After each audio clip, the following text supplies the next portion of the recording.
नमस्कार, मैं ललित प्रजापति और किस तरह से मिडिल ईस्ट में स्थितियां चल रही हैं इसको अलग अलग खबरों के ज़रिए समझने की कोशिश करेंगे। लंबे अरसे बाद चूंकि ये अपडेट्स मैं आपके साथ लेकर आया हूं, तो अलग अलग खबरों के ज़रिए सबसे पहले इसे समझने की कोशिश करेंगे।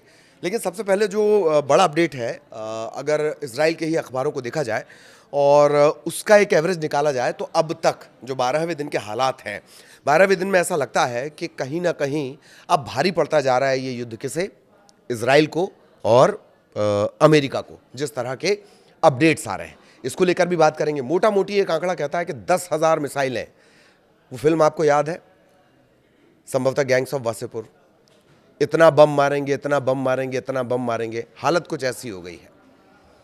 अब दोनों तरफ से आप देख लीजिए कि इसराइल, जानकार ये कहते हैं कि इसराइल भी इससे क्विट होना चाहता है इज्जत के साथ, और अमेरिका भी कहीं ना कहीं उसी रास्ते पर चल रहा है। इसको लेकर अपन बाद में बात करेंगे, मिसाइलों को लेकर बाद में बात करेंगे। बड़े अपडेट्स क्या आए हैं जरा वो जान लीजिए। इससे पहले मसूद पेजेश्कियान का जो एक ट्वीट है जो एक्स पर उन्होंने किया था, वो बहुत चर्चाओं में रहा, जिसमें वो 3 पॉइंट्स का जिक्र कर रहे हैं। 2 उसमें से मेन है, एक जितना नुकसान हुआ है ईरान को उसकी भरपाई करना पड़ेगा, और दूसरा विश्व बिरादरी को ये सुनिश्चित करना पड़ेगा कि इतनी आक्रामकता के साथ कभी और कोई इस तरह का हमला ना हो। ये 2 पॉइंट हैं। एक पॉइंट और उन्होंने कहा था, एक बड़ा अपडेट और भी आया है। ईरानी सुप्रीम लीडर बनने के बाद मुस्तफा खामनेई का, जो बेटे हैं अली खामनेई साहब के बेटे हैं, मुस्तफा खामनेई का पहली बार सार्वजनिक तौर पर बयान आया है। उन्होंने ये साफ कर दिया। क्यों साफ किया है? कुछ घंटों पहले ये अपडेट मिल रहे थे कि अमेरिका ये कह रहा है कि ईरान में तो अब हमने सब कुछ कर दिया है, सब कुछ ख़त्म कर दिया है, और अब हम जो हैं कि ईरान जो है ये युद्ध हम ख़त्म करेंगे, इस तरह की बातें कही जा रही थी।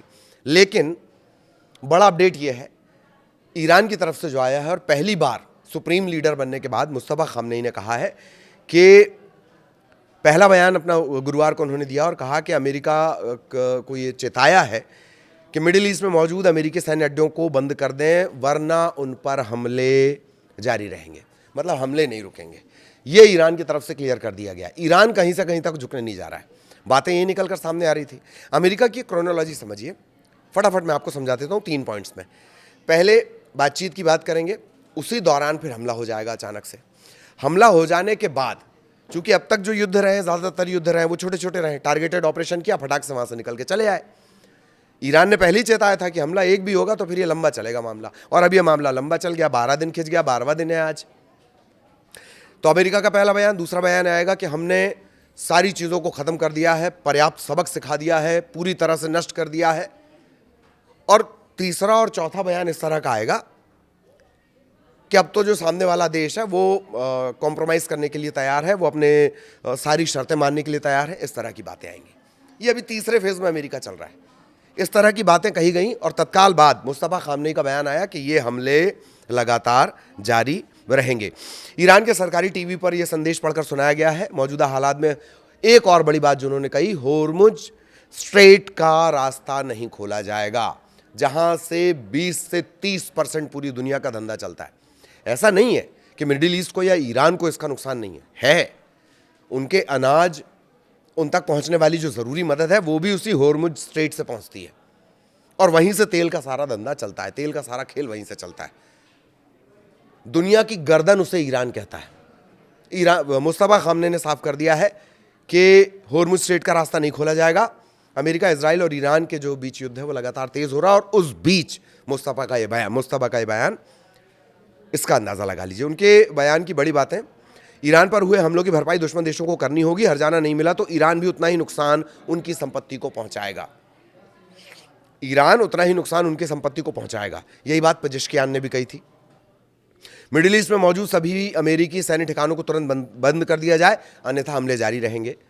ईरान अपने पड़ोसी देशों के साथ अच्छे संबंध चाहता है। इन देशों की ज़मीन पर मौजूद अमेरिकी सैन्य अड्डे ही उसके निशाने पर हैं, ये उसने क्लियर कर दिया है।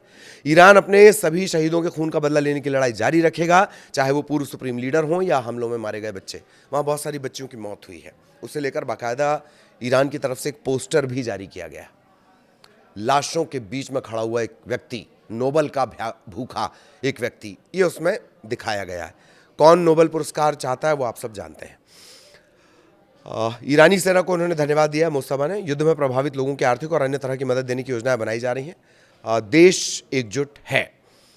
अब अमेरिका, इजराइल बनाम ईरान, ये जो युद्ध चल रहा है, अगर आंकड़ों की बात कर ली जाए, जो अलग अलग सोर्सेज हैं उनका एक एवरेज ही बताया जा सकता है, क्योंकि इजराइल पर मीडिया पर एक तरह से बड़ा कंट्रोल, जिसे आप कह सकते हैं, वो रहता है। सरकार के बिना वहाँ से कुछ निकल कर आना संभव नहीं हो पाता। लेकिन कई ऐसे वीडियो सामने आए हैं जो दिखा रहे हैं कि इजराइल में भारी तबाही है, ईरान में भी तबाही है, निश्चित तौर पर है, लेकिन इजराइल में भारी तबाही है।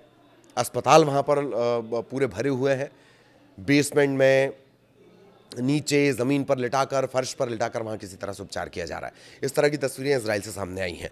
अब अगर आंकड़ों की बात कर ली जाए, ये अलग अलग जो ईरान की तरफ से आंकड़े जारी किए गए हैं, बाकी की तरफ से आंकड़े जारी किए गए हैं, उसके मुताबिक अगर देखा जाए तो ईरान में अब तक करीब करीब 1300 लोगों की जान चली गई है और कुल 1800 से ज़्यादा मौतें हो गई। इसमें सारे शामिल हैं, इजराइल है, कुवैत है, सऊदी अरब है, बहरीन है, कतर, यूएई, लेबनान है। लेबनान में इजराइल लगातार अटैक कर रहा है। ये अलग अलग आंकड़े हैं और ये एक बड़ा अपडेट हमने आपको दिया है, जो हमले लगातार किए जा रहे हैं।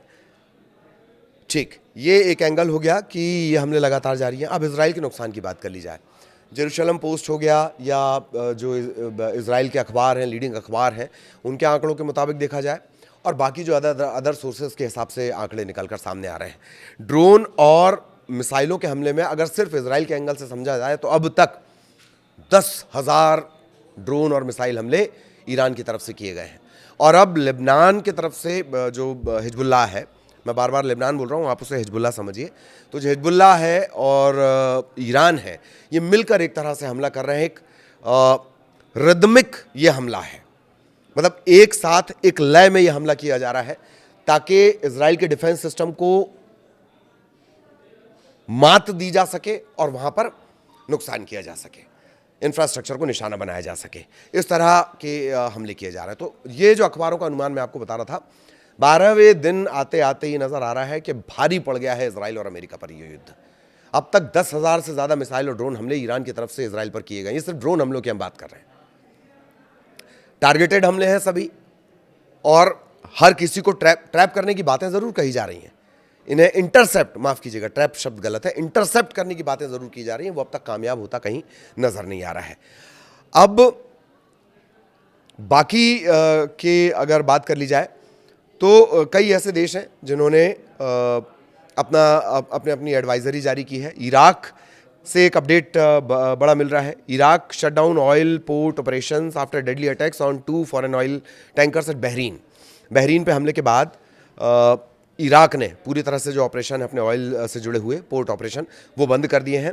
Bahrain, Kuwait, UAE, Saudi Arabia, यहाँ पर जिस तरह के हमले हुए हैं उसके बाद इराक ने फैसला किया है। मतलब ईरान को हल्के में कोई नहीं लेना चाह रहा और कोई ले भी नहीं पा रहा है, वरना ये ऑपरेशंस इस तरह से बंद नहीं करने पड़ते। तो 10,000 से ज़्यादा मिसाइल और ड्रोन के हमले अब तक इजराइल पर हो चुके हैं। इसी से आप अंदाज़ा लगा लीजिए। दोनों कोशिश कर रहे हैं अलग अलग बयानों के जरिए। इजराइल चाहता है, जानकारों का ही कहना है, इजराइल चाहता है कि इज्जतदार तरीके से वो इस युद्ध से क्विट कर जाए। ईरान ने पहले ही कहा था कि एक मारोगे तो हम तो बम कर देंगे, और दरअसल ईरान वही कर रहा है। अमेरिका अब ये इस तरह की बातें करने लगा है कि हमने ईरान में सब कुछ नष्ट कर दिया है, हमारे सारे टारगेट, हमारा सारा ऑपरेशन अब पूरा हो चुका है। लेकिन ईरान इतनी आसानी से इसे नहीं छोड़ेगा। अमेरिका ने जैसे ही ये बात कही, जो सबसे बड़ा अपडेट हमने आपको बताया, मुस्तफा खामनेई वो पहली बार सुप्रीम लीडर बनने के बाद गुरुवार को वो सामने आए हैं। उनका बयान बाकायदा सरकारी जो टीवी है वो उस पर चला है। जो पेजेश्कियान है, मसूद पेजेश्कियान है, जो राष्ट्रपति हैं, उन्होंने भी 3 पॉइंट एजेंडा क्लियर कर दिया है। जो नुकसान आपने किया वो आपको भरपाई करनी पड़ेगी। आपने जितना नुकसान किया उतना हम करेंगे, और इतनी आक्रामकता बर्दाश्त नहीं होगी। विश्व बिरादरी इसकी गारंटी दे, जो इंटरनेशनल संस्थाएं हैं वो इस बात की गारंटी दें। क्या कुछ अपडेट आगे होगा वो भी हम आप तक पहुंचाएंगे। नमस्कार।